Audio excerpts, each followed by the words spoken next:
Hello friends, welcome back to my channel Something New with Aparna and I am Aparna Pandey. I'm back with a new video. जी हाँ, और video शुरू करने से पहले थोड़ी बातें हो जाते हैं, ठीक है।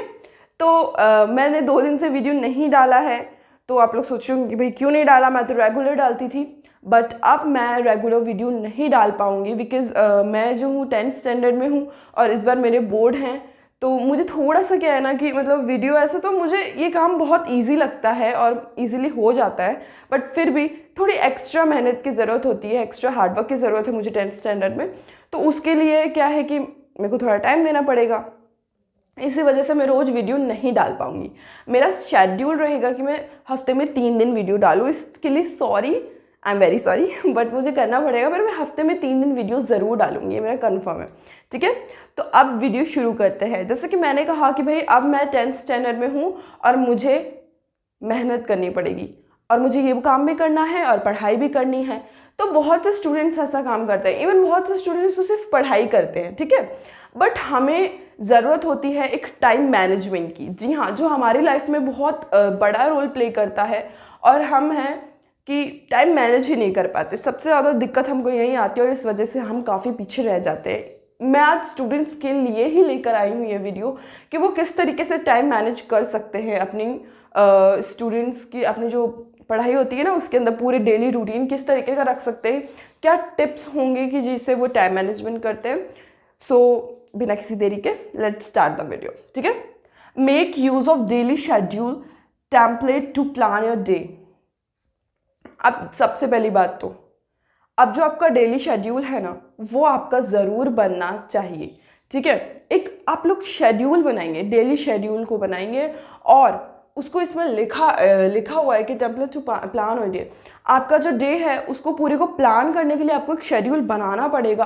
तो आपको जो है वो शेड्यूल बनाना चाहिए, टाइम टेबल बना लीजिए। जैसे मैं सीधी लैंग्वेज में कहूँ तो एक टाइम टेबल बना लीजिए और कोशिश कीजिए कि आप उसे फॉलो करें, ठीक है। इससे क्या होगा कि आप एक तो डिसिप्लिन रहेंगे और एक स्टूडेंट की लाइफ में डिसिप्लिन बहुत ज़रूरी होता है, ठीक है। तो डिसिप्लिन रहेंगे, साथ में आपको कहीं कोई दिक्कत नहीं आएगी। आपका एंटरटेनमेंट, आपका एजुकेशन, आपका को करिकुलर एक्टिविटीज़, आपकी डेली शेड्यूल का जो वर्क होता है वो सब हो जाएगा आपके टाइम टेबल के थ्रू। और अगर आप ऐसे चलेंगे तो हो गया आपका काम और हो गई पढ़ाई, ठीक है। अब बात कर लेते हैं understand how you are currently spending your time. अब है कि भाई आपको ये चीज़ समझना है कि आप अपने टाइम को करेंटली एट द प्रेजेंट, यानी कि आप लोग प्रेजेंट किस तरीके से उसको वेस्ट कर रहे हैं या फिर किस तरीके से यूज़ कर रहे हैं। मोस्ट ऑफ द टाइम हम क्या होता है कि हम अपने टाइम को वेस्ट कर देते हैं, करंटली हम उसे वेस्ट करते जाते हैं। तो आपको यही ध्यान रखना है कि हम उसका यूज़ कैसे कर रहे हैं।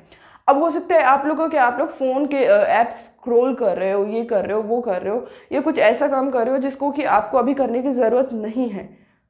अगर आप ये सोचने लगेंगे कि नहीं यार मैं ये काम करने का कोई नीड ही नहीं है, अभी इस चीज़ की ज़रूरत ही नहीं है, क्योंकि टाइम मैनेजमेंट में यही होता है, जहाँ हमें ज़रूरत होती है, जहाँ हमारा फ़ायदा होता है ना वही काम करना है, फालतू टाइम वेस्ट नहीं करना, क्योंकि आपका वक्त बहुत कीमती है। जी हाँ, बहुत ज़्यादा इम्पॉर्टेंट है, उसको बिल्कुल भी वेस्ट मत कीजिए और बीता हुआ समय वापस बिल्कुल नहीं आएगा, बिल्कुल भी वापस नहीं आएगा, ठीक है। तो इस चीज़ पर ध्यान रखिए कि आप करंटली क्या कर रहे हैं। अगर कुछ गलत कर रहे हैं, ऐसा कुछ कर रहे हैं जिसमें आपका टाइम वेस्ट हो रहा है, तो उसको सुधारिए, उसको इम्प्रूव कीजिए एंड जाकर कुछ ऐसा कीजिए जिसमें कि आपका टाइम यूज़ हो ना कि वेस्ट हो, ठीक है। फिर इसके बाद है set proper goals to measure your progress. अब एक टाइम मैनेजमेंट तो ठीक है, बट फिर भी हमने शेड्यूल भी बना लिया, पर आपको अपनी स्टडी के अंदर एक प्रॉपर गोल बनाना पड़ेगा। दैट मीन्स मुझे आज ये चैप्टर कंप्लीट करना है, मतलब करना है, आई हैव टू कंप्लीट। इस तरीके के अगर आप यूज़ करेंगे ना कि नहीं मुझे करना है, तो आपको उससे क्या होगा कि आपको अपनी प्रोग्रेस पता चलेगी। फॉर एग्जाम्पल आपने ले लिया कि मुझे मैथ्स का चैप्टर कंप्लीट करना है, साइंस का करना है एंड इंग्लिश का करना है। ये 3 सब्जेक्ट्स आपने ले लिया और उनके 3 सब्जेक्ट्स अब आपने दिया कि भाई मुझे इसके अंदर देना है, मुझे तीनों चैप्टर्स को मिलाकर ज़्यादा से ज़्यादा 5 आवर्स देने हैं। I think it's enough. किसी भी चैप्टर को कंप्लीट करने हैं, तीन हो जाएंगे 5 आवर्स में। अब आप देख रहे हैं कि भाई मैंने तो भाई 4 ही आवर्स में कर लिया या मुझे 6 आवर्स लग गए। इससे क्या होगा कि आपको पता चलेगा कि आपको टाइम मैनेजमेंट में क्या इंप्रूव करने की ज़रूरत है और कितना इंप्रूव करने की ज़रूरत है। और जितना आप इसको प्रैक्टिस में लाएंगे आपका ये अपने आप इंप्रूव हो जाएगा। पता शुरू में आपको लगेगा कि भाई मैं एक चैप्टर लेके बैठ रहा हूँ ना, कब 3-4 घंटे निकल रहे हैं पता ही नहीं चलता। मेरे साथ भी ऐसे होता है। शुरुआत तो ऐसे ही होती थी कि मैं बैठी हुई मुझे लगता अरे यार मेरा तो गोल ही कंप्लीट नहीं हुआ, नहीं होता था। पर धीरे धीरे आपको आदत हो जाती है, आपको पता चलता है कि हमको क्या कितना पढ़ना है कि हमारा चैप्टर भी कंप्लीट हो जाए, हमारे टाइम में कंप्लीट हो जाए, हमारी स्पीड क्या रहेगी, हमारे चैप्टर्स क्या रहेंगे, हमारे इंपॉर्टेंट नोट्स क्या रहेंगे, टॉपिक्स क्या रहेंगे, ये आपको क्लियर हो जाएगा। इससे आप अपनी प्रोग्रेस देख सकते हैं। ठीक है, गोल सेट करेंगे तो आपको आपकी प्रोग्रेस पता चलेगी। फिर बात करते हैं एलिमिनेट डिस्ट्रैक्शन।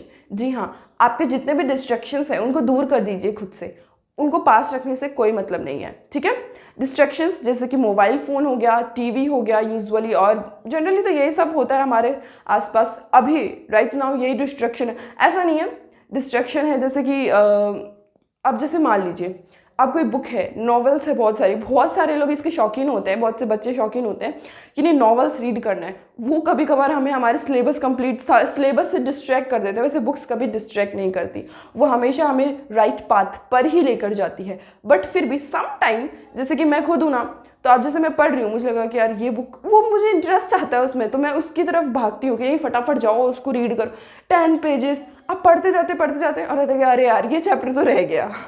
ऐसा भी कभी कभार होता है, पर ऐसा कम ही होता है। आप पढ़ेंगे आपको उधर से नॉलेज प्राप्त होगी, बट हमें क्या करना है, फर्स्ट ऑफ ऑल हमारे सिलेबस पर फोकस करना है। ठीक है, और फिर है हमारा अवॉइड मल्टीटास्किंग। जी हाँ, मल्टीटास्किंग अवॉइड कीजिए। आपने अगर अपनी फोकस पर मतलब प्रेफरेंस देना है, उसको ही पहले प्रेफर करना है कि भाई हमारी स्टडी सबसे पहले, उसके अलावा कुछ भी नहीं। हमारे को अगर आप स्टडी हैं, आप स्टूडेंट हैं, तो आप पहले उसको, जैसे कि मेरा क्या था, मैं यूट्यूब भी कर रही हूँ, मैं मल्टीटास्किंग कर रही हूँ एक तरीके से। बट मुझे पता चला कि नहीं, मैं अगर 7 डेज डालूंगी तो मुझे कंटेंट बनाना पड़ेगा, मुझे इसके वीडियोज़ बनाने पड़ेंगे, मुझे एडिटिंग करनी पड़ेगी, तो फिर मुझे बहुत सारा टाइम लगेगा ना। तो मैंने सोचा कि नहीं इसको हाफ कर देते, मैंने 3 डेज़ में कन्वर्ट कर दिया। अब क्या है कि मेरे पास टाइम बचेगा, तो इस चीज़ को आप अवॉइड कीजिए। आप अपने हिसाब से बनाइए कि भाई हाँ हम ये काम कर तो रहे हैं, पर इससे हमारी पढ़ाई पर असर नहीं करना चाहिए। मेरा हमेशा से एक ही है, आपको जो मन में आता है आप कीजिए। ये मेरा पर्सनल ही है, मैं ऐसे नहीं बता रही कि आपको जो मन में, आपको टीवी देखना है देखिए, फ़ोन देखना है देखिए, आपको यूट्यूब वीडियोज़ बनाने हैं बनाइए, आपको खेलना है आप खेलिए, बट आपकी स्टडी सफ़र नहीं करनी चाहिए। द ओनली थिंग, यही मैटर करता है, और मैं यही करती हूँ। मेरी इन सब चीज़ों की वजह से मेरी स्टडी कभी भी सफ़र नहीं की। मैं उसको टाइम दे ही देती हूँ, और मेरे को पता है कि मेरे को इतना टाइम देना है या इतना नहीं देना है, ये आपको भी पता होना चाहिए। ठीक है, अब लास्ट बात कर लेते हैं, get a good night sleep. जी हाँ, बहुत ज़रूरी है, क्योंकि आप सुबह रात को जल्दी सोएंगे तो अच्छी नींद आएगी तो सुबह जल्दी उठ पाएंगे, और आपके टाइम मैनेजमेंट में थोड़े 1-8 घंटा बढ़ जाएगा। ठीक है, शेड्यूल में। नहीं तो हम रात को लेट सोते हैं तो सुबह जल्दी नहीं उठ पाते, इस तरीके का होता है। और अच्छी नींद लीजिए, अच्छी नींद लेंगे ना तो आप सारे काम करते वक्त फ्रेश फील करेंगे, अच्छा फील करेंगे, और आपका कंसंट्रेशन भी बहुत ज़्यादा बढ़ेगा। ठीक है, तो ये तो सारे थे। अब मैं आपको कुछ ऐसे बता देती हूँ कि भाई स्टडी के लिए ना टाइम मैनेजमेंट तो ठीक है, टाइम मैनेजमेंट बहुत वो है, पर आपको खुद को भी आपके ऊपर आपको जो आपका रूटीन है ना, आपके हिसाब से फॉलो करना है। ये नहीं कि भाई आपने देख लिया कि किसी और का रूटीन है, इस तरीके से करते तो हम भी ऐसे करके देखते, नहीं। हो सकता है किसी का अपना एक इंटरेस्ट होता है। मेरे हिसाब से हमें अपने इंटरेस्ट को कभी भी हमारी स्टडी के लिए हटाना नहीं चाहिए। फॉर एग्जांपल, जैसे मान लीजिए किसी का इंटरेस्ट तो सिर्फ स्टडी में है तो वो स्टडी करेगा, किसी का आर्ट एंड क्राफ्ट में है, किसी का ड्राइंग में है, किसी का स्पोर्ट्स में है, तो उस चीज़ को आप हटाइए मत अपनी लाइफ से। अगर आप उसको हटा देंगे तो आप अपनी स्टडी में पीछे ही होंगे, आगे नहीं जाएंगे। फॉर एग्जाम्पल, मैं पढ़ रही हूँ, मेरे को खेलना बहुत पसंद है, भाई मुझे खेलना पसंद है, कबड्डी बहुत खेलना पसंद है। ठीक है, नहीं मुझे कबड्डी नहीं खेलना, अभी तो मुझे सिर्फ पढ़ना है, मैं ऐसा करूँगी तो क्या होगा ना कि मेरा मन लगेगा कि यार थोड़ी देर कबड्डी खेल के आते हैं, थोड़ी देर, और फिर नहीं जाना, मेरा मन लगा नहीं जाना, तुमको पढ़ना है, ये चैप्टर कंप्लीट करो, ये टॉपिक कंप्लीट करो, ये नोट्स बनाओ। तो इस तरीके से रहता है ना, फिर उसके बाद में नहीं जाना, फिर पता है क्या, मेरा मूड ऐसे ऑफ हो जाएगा, मुझे अच्छा नहीं लगेगा।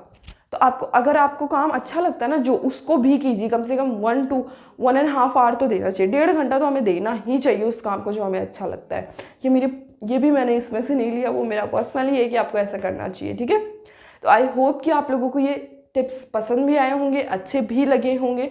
और अगर आप लोग भी 10th स्टैंडर्ड में है तो ऑल द बेस्ट स्टूडेंट्स, सबको फ्रेंड्स सबको ऑल द बेस्ट। क्योंकि यार 10th स्टैंडर्ड थोड़ा सा स्ट्रेस वाला हो जाता है, थोड़ा सा, पर स्ट्रेस लेना नहीं है। क्योंकि आपको टाइम मैनेजमेंट फॉलो कीजिए, आपके इंटरेस्ट का काम कीजिए और साथ में पढ़ाई भी कीजिए। और हार्ड वर्क का तो भाई हार्ड वर्क करेंगे तो नंबर कहीं नहीं जाने वाले, आप ही के हैं, ठीक है। सो अगर आपको वीडियो पसंद आया then don't forget to like, subscribe and share this video and press the bell icon. Thank you for watching.